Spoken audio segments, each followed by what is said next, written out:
सो ਅਸੀਂ ਹੁਣ ਗੱਲ ਕਰਾਂਗੇ ਇਨਾਫ ਦੇ ਐਨੀਮਲ ਹੈਲਥ ਮੋਡਿਊਲ ਦੀ, ਜੋ ਕਿ NDDB ਵੱਲੋਂ ਲਾਂਚ ਕੀਤਾ ਗਿਆ ਹੈ।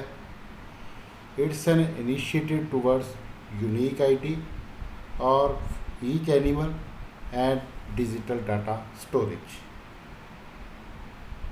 एनिमल हैल्थ मॉड्यूल दे विच साडे वल्लों ब्रूसैला वैक्सीन अते FMD वैक्सीन का डाटा दर्ज किया जाना है।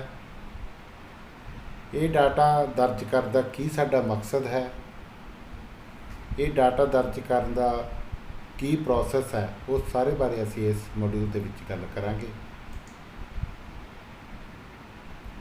तो असी गल करते हैं मकसद की। सब तो पहला जदों भी असी इस मॉड्यूल के विच काम करना है, सब तो पहला जिहड़ा भी पशु जिसका असी डाटा एंटर करना है उस कंन दे विच एक ईयर टैग लाया जाऊगा। ये ईयर टैग ही उस पशु की पछाण होगा, या दूजे शब्दों असी ये कह सकते हैं भी ईयर टैग जो है ये इस पशु का एक आधार कार्ड है। तो सब तो पहला साडा मकसद है भी हर पशु का एक आधार कार्ड बन जूगा। दूजा जिहड़ा की हैगा भी जो डाटा एक जगह पर एकत्र हो जूगा सारा ये, तो उस नाल डाटे की एक भरोसेयोगता वधदी है। तीजी गल है जो रिपोर्ट मोनीटरिंग जिहड़ी हैगी वो चंगी होगी, क्योंकि डाटा अलग अलग लैवल पर चैक किया जा सकता है। ये डाटा डिजिटली चैक किया जा सकता है। हर एक की परफॉर्मेंस का इस नाल पता लगूगा, क्योंकि चैकिंग थोड़ी जी ईजी हो जूगी। वैक्सीनेशन की सही कवरेज कितनी हुई है उस बारे पता लग सकता है। इलाका वाइज कवरेज कितनी हुई है इस बारे भी चंगी तरह पता लग सकता है। इस तो इलावा पैरामीटर बेस्ड, जिमें कि उम्र के हिसाब नाल, लिंग के हिसाब नाल, पशु की किस्म के हिसाब नाल कितनी वैक्सीनेशन हुई है, की कवरेज हुई है, उस बारे भी सानू बेहतर पता लग सकता है। इस तो इलावा जिहड़े वैक्सीन सानू सप्लाई हुंदी है उहदा बैच वाइज ते सप्लायर वाइज किस तरह की उहदा मतलब जिहड़ी है गुणवत्ता की हैगी, उस बारे भी सानू इस च पता लग सकता है। ये तो सीगा जी इसका मकसद की है। अगली गल आ जाती है इस मॉड्यूल दे हिस्से किन्ने, की ये मतलब मॉड्यूल की बनतर है। इस मॉड्यूल के दो हिस्से है, एक है वैक्सीनेशन का, तो दूसरा जोड़ा है बीमारी की टैसटिंग का, मतलब लैब टैब आ गई। एक वैक्सीनेशन के विच की आ, अज दी हदायतां मुताबक असी मूखर और ब्रूसैला की वैक्सीन का डाटा ही दर्ज करना। इस की है, सब तो पहला असी पशुओं के कन्ना विच एक विशेष टैग पाउणा है। जे वो पहला तो पाया हुआ तो दोबारा पाउण की कोई जरूरत नहीं। टैग पाउंदे ही नाल दी नाल असी इनाफ ऐप के राही इनाफ के पोर्टल पर उस पशु की ते उहदे मालक की रजिस्ट्रेशन कर देंगे। दूसरा है जी बीमारी की टैसटिंग। वो टैब बेशक अजे चालू नहीं हुई, पर मैं थोड़ा जिहा उस बारे तुहानूं जानकारी देना चाहूँगा कि कोई भी वैक्सीन जो असी शुरू करते हैं मूँह खुर की, चाहे जो शुरू करते हैं उस तो पहला असी 15 दिन पहला लगभग या सेम डे ते पूरी होने तो 15 तो 30 दिन बाद हर पिंड दे विच कुछ चुने हुए पिंडों चों असी खून के रैंडम सैंपल लैने गे, उन्हां दा सीरम कढ़ के असी NRDDL जलंधर नूं भेज देंगे। ये सैंपल इस तो बाद जदों ये टैब चालू हो जूगी तो ये बार कोडेड वायलों के जाएंगे, तो बार कोड नूं पशु के ईयर टैग में जोड़िया जाऊगा। ये सारा डाटा जिहड़ा हैगा रियल टाइम डाटा होगा, क्योंकि जो जदों असीं ये करांगे तो नाल दी नाल जो ऐप आ उन्हें साडा लोकेशन डाटा भी नाल ही ले लेगा। तो जे आपां सौखे शब्दां च गल करिए तो इन्हां दोवें कामां च सब तो पहला पशु की ते उहदे मालक की रजिस्ट्रेशन करनी है, तो पशु की टैगिंग का काम करना। तो ये काम सिर्फ इक्को बारी होना जिन्ना चिर तक वो टैग है। टैग जे खराब हो जाता है, टुट जाता है, इन दैट केस ही असी दोबारा नवा टैग लावांगे, नहीं तो पशु टैग लाउण दी दोबारा कोई लोड़ नहीं हैगी। जिन्हां पशुओं की पहले रजिस्ट्रेशन हो चुकी हैगी RIFD ਟੈਗ ਜਿਹੜੇ ਵਿਸ਼ੇਸ਼ ਤੌਰ 'ਤੇ NDDB ਨੇ ਤਿਆਰ ਕੀਤੇ ਉਹਨਾਂ ਨਾਲ, ਤਾਂ ਉਹਨਾਂ ਪਸ਼ੂਆਂ ਨੂੰ ਦੁਬਾਰਾ ਰਜਿਸਟਰ ਕਰਨ ਦੀ ਕੋਈ ਲੋੜ ਨਹੀਂ ਹੈਗੀ। ਰਜਿਸਟ੍ਰੇਸ਼ਨ ਦਾ ਕੰਮ ਜਿਹੜਾ ਹੈਗਾ ਇਨਾਫ ਦੀ ਜਿਹੜੀ ਅਸੀਂ AI ਵਾਲੀ NAIP ਵਾਲੀ ਐਪ ਵਰਤ ਰਹੇ ਹਾਂ ਉਹਦੇ ਨਾਲ ਵੀ ਕੀਤਾ ਜਾ ਸਕਦਾ, ਜਾਂ ਲੈਪਟਾਪ ਦੇ ਵਿੱਚ ਵਿਦਆਊਟ ਇੰਟਰਨੈਟ ਵੀ ਅਸੀਂ ਕਰ ਸਕਦੇ ਹੈਗੇ।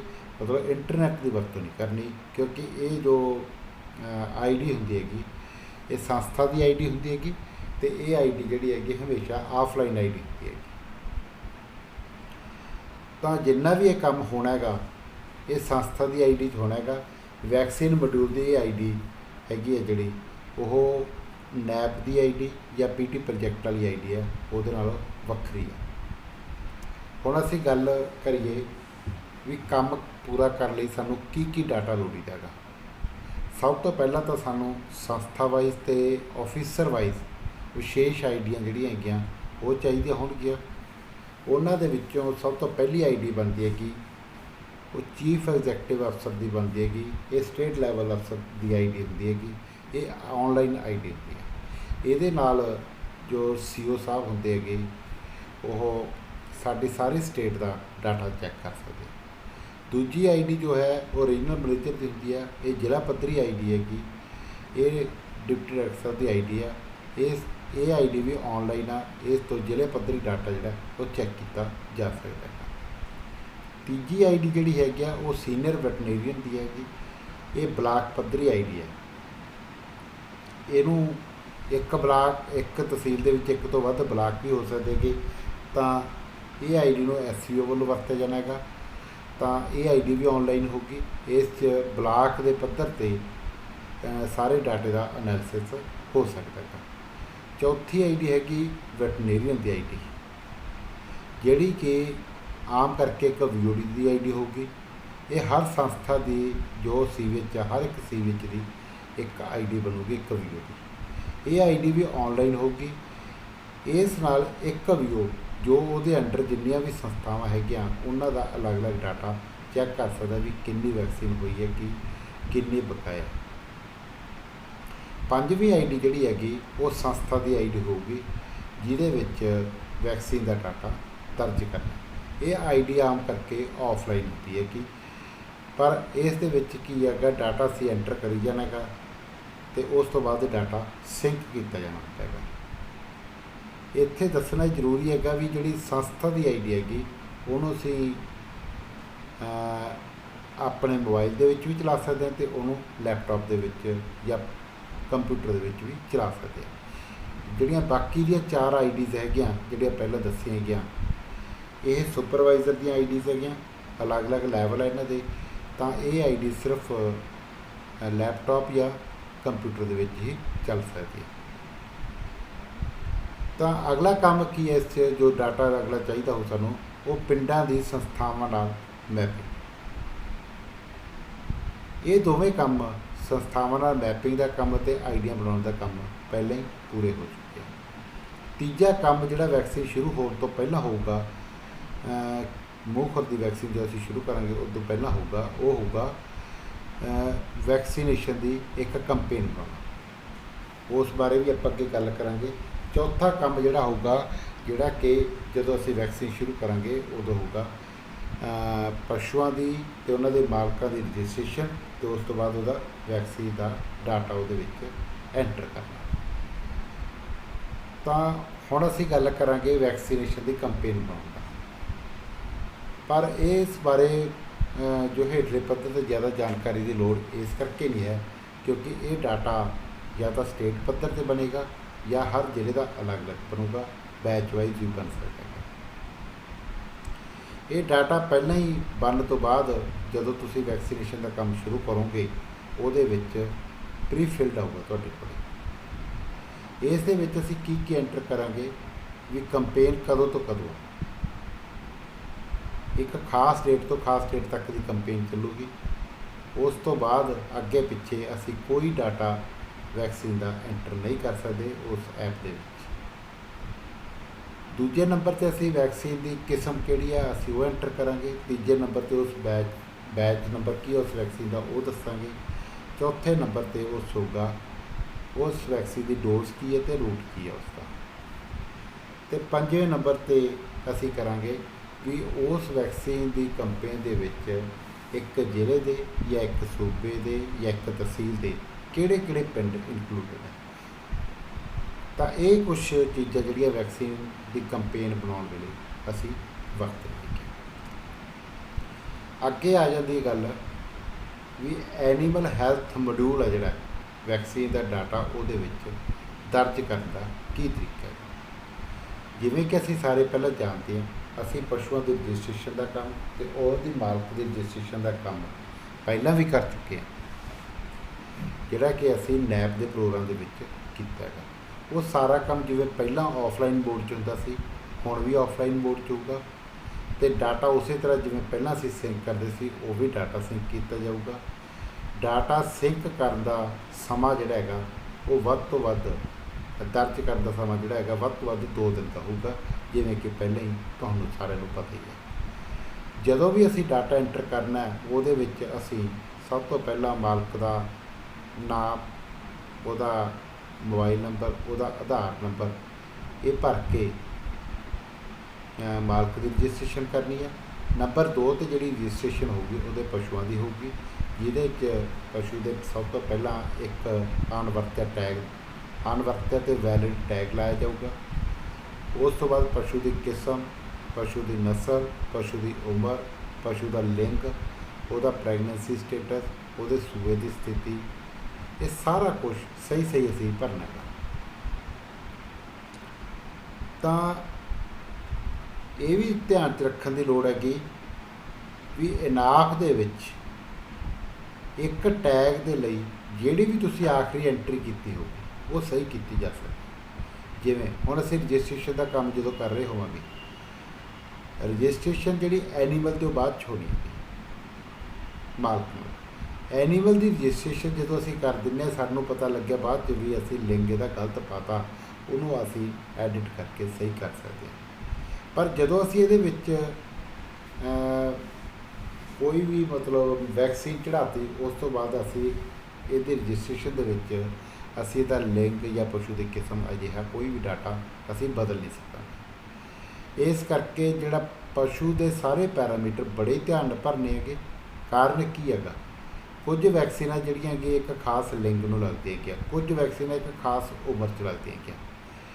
जे असीं लिंग गलत भर दांगे तां भी सानूं भविख च दिक्कत आ सकती है, जे असीं उम्र गलत भर दांगे तां भी भविख च सानूं दिक्कत आ सकती है। जे आपां एक उदाहरण लईए तो जे असीं लिंग मादा की बजाय नर भरता किसी पशु का तो असीं ब्रूसैला वैक्सीन उहदे विच नहीं चढ़ा सकांगे, क्योंकि ब्रूसैला वैक्सीन जिहड़ी हैगी वो सिर्फ तो सिर्फ जिहड़ी हैगी मादा नूं लगदी हैगी। जदों पशु की रजिस्ट्रेशन हो जूगी तो उहदे विच असीं की करना हैगा, जिहड़ा टैग नंबर होगा वैक्सीन का डाटा जो असीं दर्ज करना है, असीं वो टैग नंबर सर्च करना हैगा तो जिहड़ी डेट दे विच असीं वैक्सीन कीती हैगी वो डेट सिलैक्ट करके उस डाटे में सेव कर देना। सिर्फ इन्ना ही काम आ, पर इन्ना जरूर होना चाहिए भी उस डेट दे विच कोई ना कोई वैक्सीन की कंपेन बनी होवे। जे ना बनी हुई तो तुहाडा ये डाटा जिहड़ा उहदे विच सेव नहीं होगा। तो हुण मैं तुहानूं दसूँगा भी किस तरीके नाल असीं इस जिहड़ा काम नूं ऑन रिकॉर्ड चढ़ा सकते हैगे। तो इस दे विच असीं जावांगे हुण सब तो पहला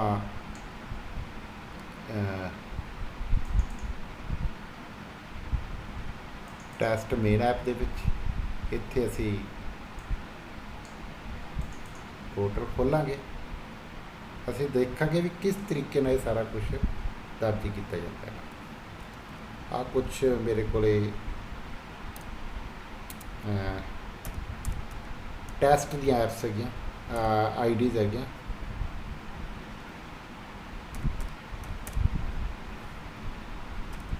तो मैं ये आईडी भरूँगा, इसका पासवर्ड भरूँगा मैं,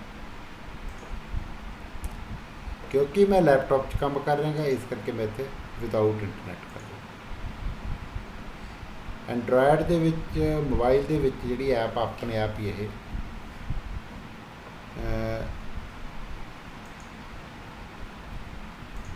ਇਹ ਕਹਿੰਦਾ ਹੈਗਾ ਵੀ ਇਹ ਜਿਹੜੀ ਹੈਗੀ ਆਨਲਾਈਨ ਮੋਡ ਚੱਲ ਸਕਦੀ ਹੈਗੀ। ਹੁਣ ਮੈਂ ਆਫਲਾਈਨ ਮੋਡ ਵਾਲੇ ਤੁਹਾਨੂੰ ਚਲਾਉਣਾ ਹੈਗਾ। ਇਹ ਆਫਲਾਈਨ ਮੋਡ ਦੀ ਐਪ ਹੈਗੀ, ਤਾਂ ਆਪਾਂ ਆਫਲਾਈਨ ਮੋਡ ਦੇ ਵਿੱਚ ਕੰਮ ਕਰਾਂਗੇ। ਹੁਣ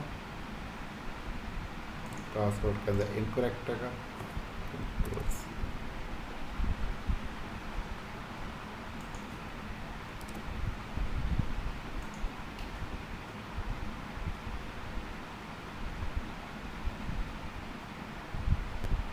ਇਹ ਸਾਡੀ ਹੁਣ ਐਪ, ਜਦੋਂ ਤੁਸੀਂ ਲੈਪਟਾਪ ਦੇ ਵਿੱਚ ਚਾਹੇ ਮੋਬਾਈਲ ਦੇ ਵਿੱਚ ਕਿਤੇ ਵੀ ਦੇਖੋਗੇ, ਤੁਹਾਨੂੰ ਸਿਰਫ ਇਹ 3 ਜਿਹੜੇ ਗ੍ਰੀਨ ਕਲਰ ਦੇ ਦਿਖਣਗੇ। ਪਹਿਲੇ 'ਚ ਹੈਗੀ ਐਨੀਮਲ ਦੀ ਰਜਿਸਟ੍ਰੇਸ਼ਨ, ਨੰਬਰ 2 ਤੇ ਹੈਗੀ ਓਨਰ ਦੀ ਰਜਿਸਟ੍ਰੇਸ਼ਨ, ਤੀਜੇ 'ਚ ਹੈਗੀ ਵੈਕਸੀਨੇਸ਼ਨ। ਤਾਂ ਸਭ ਤੋਂ ਪਹਿਲਾਂ ਅਸੀਂ ਜਦੋਂ ਐਨੀਮਲ ਦੀ ਰਜਿਸਟ੍ਰੇਸ਼ਨ ਕਰਾਂਗੇ, ਜਿਸ ਤਰ੍ਹਾਂ ਦਾ ਸਾਡਾ ਸਿਸਟਮ ਆ, ਅਸੀਂ ਮੰਨ ਲਓ ਇੱਕ ਟੈਗ ਪਾਉਣੇ ਹੈਗੇ 6303।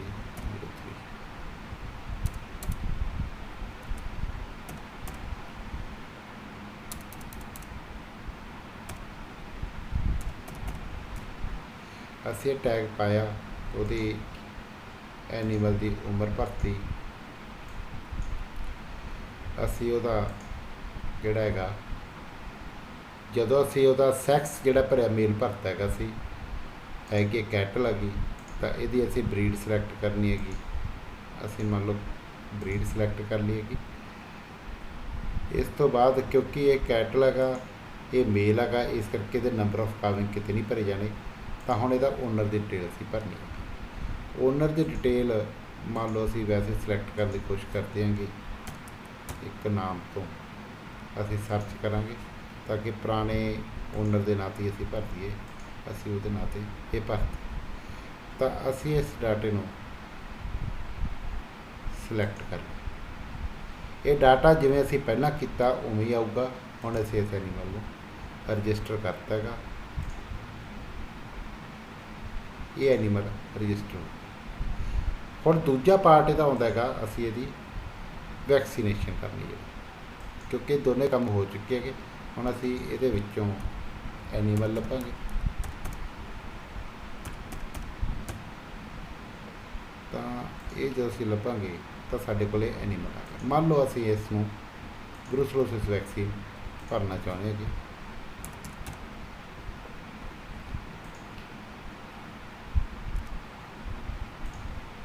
ਅਸੀਂ ਉਹਦਾ ਬੈਚ ਨੰਬਰ ਪਤਾ, ਅਸੀਂ ਸੇਵ ਕਰਨ ਦੀ ਜੋ ਕੋਸ਼ਿਸ਼ ਕਰਾਂਗੇ ਤਾਂ ਇਹ ਸਾਨੂੰ ਦੱਸੂਗਾ brucellosis vaccine can be given only to female cows. ਇਸ ਕਰਕੇ ਸਾਡਾ ਡਾਟਾ ਇੱਥੇ ਗਲਤ ਹੋ ਗਿਆ। ਇਸ ਕਰਕੇ ਇਸ ਨੂੰ ਬੜੇ ਧਿਆਨ ਨਾਲ ਭਰਨਾ ਲਿੰਕ ਵੀ। ਤਾਂ ਹੁਣ ਅਸੀਂ ਦੂਜੀ FMD ਵੈਕਸੀਨ ਭਰਨ ਦੀ ਕਰਾਂਗੇ। ਤਾਂ ਅਸੀਂ FMD ਵੈਕਸੀਨ ਭਰ ਕੇ ਸੇਵ ਕਰਨ ਦੀ ਕੋਸ਼ਿਸ਼ ਕਰਾਂਗੇ। ਤਾਂ ਇਸ ਐਪਲੀਕੇਸ਼ਨ ਐਰਰ ਆ ਰਿਹਾ ਕਿਉਂਕਿ ਇਹ ਮੇ ਬੀ ਆਫਲਾਈਨ ਮੋਡ ਦੀ ਹੈਗੀ, ਆਨਲਾਈਨ ਮੋਡ ਦੀ ਹੋ ਸਕਦੀ ਹੈਗੀ। ਹੁਣ ਮੈਂ ਤੁਹਾਨੂੰ ਕਿਸੇ ਹੋਰ ਐਪ ਦੇ ਵਿੱਚ ਕਰਕੇ ਦਿਖਾ ਦਿੰਦਾ ਇਸ ਬਾਰੇ, ਕਿਸੇ ਹੋਰ ID ਦੇ ਵਿੱਚ।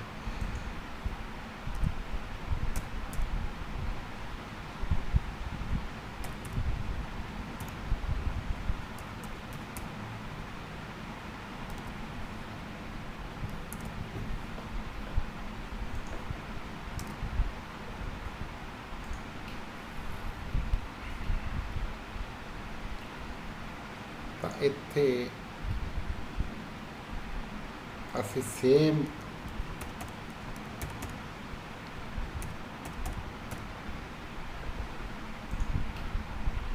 ਦੇ ਵਿੱਚ ਭਰਨ ਦੀ ਕੋਸ਼ਿਸ਼ ਕਰਾਂਗੇ। ਫਿਰ ਦੁਬਾਰਾ ਅਸੀਂ ਕੰਪਨੀ ਦਾ ਨਾਮ ਭਰਤਾ ਹੈਗਾ, ਅਸੀਂ ਡੋਜ਼ ਰੇਟ ਭਰਤੀ ਆ, ਅਸੀਂ ਬੈਚ ਨੰਬਰ ਭਰਤਾ ਹੈ। ਹੁਣ ਅਸੀਂ ਸੇਵ ਕਰਾਂਗੇ।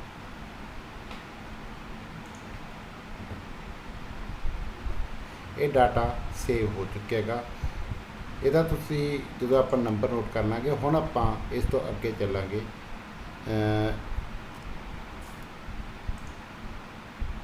ਇਸ ਤੋਂ ਅਗਲੀ ਜੋ ਹੈ, ਹੁਣ ਤੱਕ ਅਸੀਂ ਕੀ ਦੇਖਿਆ, ਅਸੀਂ ਕਿਸ ਤਰੀਕੇ ਨਾਲ ਐਂਟਰੀਜ਼ ਕਰਨੀ ਹੈ। ਕਿ ਬੜਾ ਸੌਖਾ ਕੰਮ ਆ। ਜਿਹੜਾ ਅਸੀਂ ਪਹਿਲਾਂ ਕਰ ਰਹੇ ਹਾਂ ਕਿ ਪਹਿਲਾਂ ਅਸੀਂ ਰਜਿਸਟ੍ਰੇਸ਼ਨ ਕਰ ਲੈਣੀ ਹੈ ਕਿ ਉਸ ਤੋਂ ਬਾਅਦ ਅਸੀਂ ਸਿਰਫ ਇੱਕ ਐਂਟਰੀ ਕਰਨੀ ਹੈ ਕਿ ਤੇ ਇੱਕ ਵੈਕਸੀਨ ਦੀ ਕਿਸਮ ਅਸੀਂ ਨੋਟ ਕਰਨੀ ਹੈ। ਅਗਲਾ ਹੈਗਾ ਇਹਦੇ ਵਿੱਚੋਂ ਅਸੀਂ ਰਿਪੋਰਟਸ ਕਿਸ ਤਰੀਕੇ ਨਾਲ ਕੱਢਣੀ ਹੈਗੀ, ਕਿਉਂਕਿ ਐਨੀਮਲ ਹੈਲਥ ਮੋਡਿਊਲ ਦੇ ਵਿੱਚੋਂ ਜਿਵੇਂ ਅਸੀਂ ਪਹਿਲਾਂ AI ਮੋਡਿਊਲ ਦੇ ਵਿੱਚ ਰਿਪੋਰਟਸ ਕੱਢਦੇ ਸੀ ਉਸੇ ਤਰੀਕੇ ਨਾਲ ਕੱਢੀਆਂ ਜਾਂਦੀਆਂ ਹੈਗੀਆਂ। ਤਾਂ ਰਿਪੋਰਟਸ ਕੱਢਣ ਵਾਸਤੇ ਸਭ ਤੋਂ ਪਹਿਲਾਂ ਅਸੀਂ ਵੈਬਸਾਈਟ ਨੂੰ ਖੋਲਾਂਗੇ। ਵੈਬਸਾਈਟ ਨੂੰ ਖੋਲ੍ਹਣ ਤੋਂ ਬਾਅਦ ਅਸੀਂ ਰਿਪੋਰਟ ਟੈਬ 'ਤੇ ਐਂਟਰ ਕਰਾਂਗੇ। ਰਿਪੋਰਟ ਟੈਬ ਤੋਂ ਅਸੀਂ ਲਾਈਵ MIS ਤੇ ਲਾਈਵ MIS ਤੋਂ ਜਿਹੜੀ ਕਿਸਮ ਦੀ ਅਸੀਂ ਰਿਪੋਰਟ ਕੱਢਣਾ ਚਾਹੁੰਦੇ ਹੈਗੇ ਅਸੀਂ ਉਸ ਤਰੀਕੇ ਨਾਲ ਰਿਪੋਰਟ ਉਸ ਕੱਢਾਂਗੇ। ਉਹਨੂੰ ਆਪਾਂ ਹੈਂਡ ਆਨ ਕਰਕੇ ਦੇਖਦੇ ਹਾਂਗੇ ਕਿ ਕਿਸ ਤਰੀਕੇ ਨਾਲ ਰਿਪੋਰਟ ਨਿਕਲਦੀ।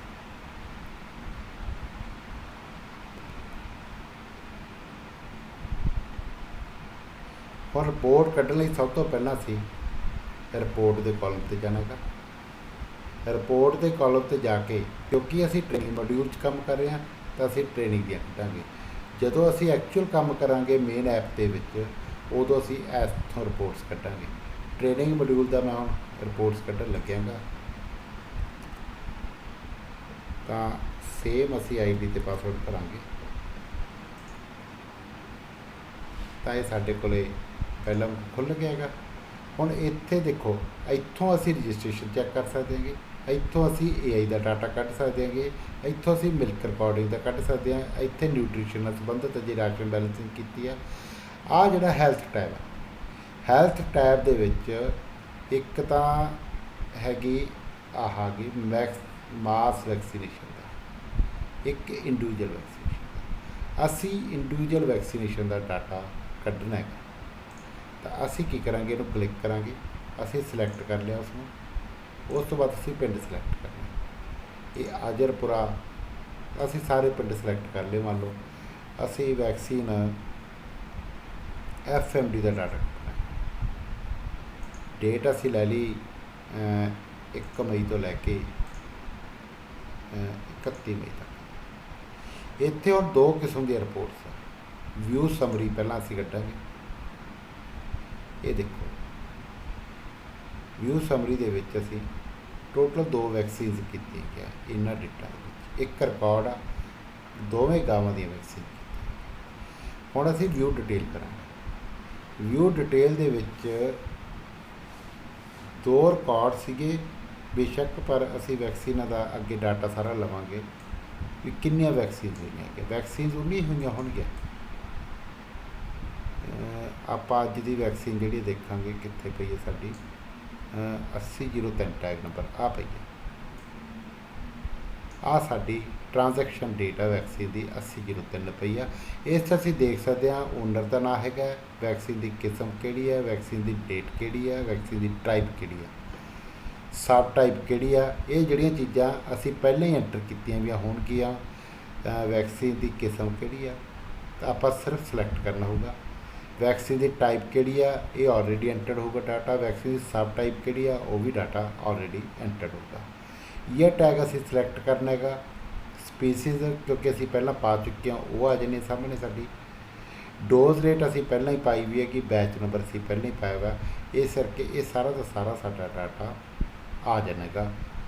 ਇਹਨੂੰ ਅਸੀਂ ਜੇ ਸਮਰੀ ਦੇ ਵਿੱਚ ਲਵਾਂਗੇ, ਸਮਰੀ ਦੇ ਵਿੱਚ ਇਸ ਤਰ੍ਹਾਂ ਡਾਟਾ ਨਹੀਂ ਆਉਣਾ। ਸਮਰੀ ਦੇ ਵਿੱਚ ਇੱਕੋ ਹੀ ਰਿਕਾਰਡ ਆਉਂਦਾ ਹੈਗਾ ਆਜਰਪੁਰਾ ਦਾ, ਵੀ ਆਜਰਪੁਰਾ ਪਿੰਡ ਦੀ ਸਾਰੀ ਵੈਕਸੀਨ ਜਿਹੜੀ ਹੈਗੀ 2 ਡੋਜ਼ਾਂ ਲੱਗੀਆਂ ਹੈਗੀਆਂ ਇਸ ਪੀਰੀਅਡ ਦੇ ਦੌਰਾਨ 1 ਮਈ ਤੋਂ 31 ਮਈ ਤੱਕ। ਜੇ ਅਸੀਂ ਸਾਰੇ ਡਿਟੇਲ 'ਚ ਦੇਖਦੇ ਹਾਂਗੇ ਉਦੋਂ ਅਸੀਂ ਦੇਖਾਂਗੇ ਵੀ ਆਜਰਪੁਰੇ ਤੋਂ ਇਲਾਵਾ ਹੋਰ ਵੀ ਕਿਤੇ ਲੱਗੀਆਂ ਹੋਈਆਂ ਡੋਜ਼ਾਂ। ਇਹਨੇ ਆਜਰਪੁਰੇ ਦੀਆਂ ਦਿੱਤੀਆਂ ਸਿਰਫ ਹੈਗੀਆਂ।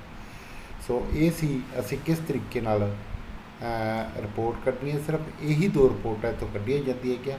ਇੱਥੋਂ ਅਸੀਂ ਦੇਖ ਸਕਦੇ ਕਿ ਟ੍ਰਾਂਜੈਕਸ਼ਨ ਡੇਟ ਆ, ਜਿਹੜੀ ਡੇਟ ਨੂੰ ਤੁਸੀਂ ਡਾਟਾ ਐਂਟਰ ਕੀਤਾ। ਆਹ ਕਿਹੜੀ ਡੇਟ ਨੂੰ ਤੁਸੀਂ ਵੈਕਸੀਨ ਕੀਤੀ ਹੈਗੀ, ਆਹ ਕਿਹੜੀ ਡੇਟ ਨੂੰ ਅਸੀਂ ਡਾਟਾ ਐਂਟਰ ਕੀਤਾ ਹੈਗਾ। ਇਹ ਇੱਥੋਂ ਅਸੀਂ ਦੇਖ ਸਕਦੇ ਹਾਂਗੇ। ਇਹ ਸੀ ਸਾਰਾ ਕਿਸ ਤਰੀਕੇ ਨਾਲ ਅਸੀਂ ਸਾਰਾ ਵੈਕਸੀਨੇਸ਼ਨ ਦਾ ਕੰਮ ਕਰਨਾ ਹੈਗਾ, ਕਿਵੇਂ ਅਸੀਂ ਉਸ ਨੂੰ ਇਨਾਫ ਦੀ ਐਪ ਦੇ ਵਿੱਚ ਚੜਾਉਣਾ ਹੈਗਾ। ਮੈਨੂੰ ਲੱਗਦਾ ਹੈ ਇਸ ਨਾਲ ਤੁਹਾਨੂੰ ਕਾਫੀ ਹੱਦ ਤੱਕ ਜਾਣਕਾਰੀ ਮਿਲੀ ਹੋਵੇਗੀ। ਇਸ ਤੋਂ ਇਲਾਵਾ ਕੋਈ ਵੀ ਹੋਰ ਕਿਸਮ ਦੀ ਜਾਣਕਾਰੀ ਲਈ ਤੁਸੀਂ ਆਪਦੇ ਜ਼ਿਲ੍ਹੇ ਦੇ ਨੋਡਲ ਅਫਸਰ ਨਾਲ ਸੰਪਰਕ ਕਰ ਸਕਦੇ ਹੋ। ਤੁਹਾਡਾ ਬਹੁਤ ਬਹੁਤ ਧੰਨਵਾਦ।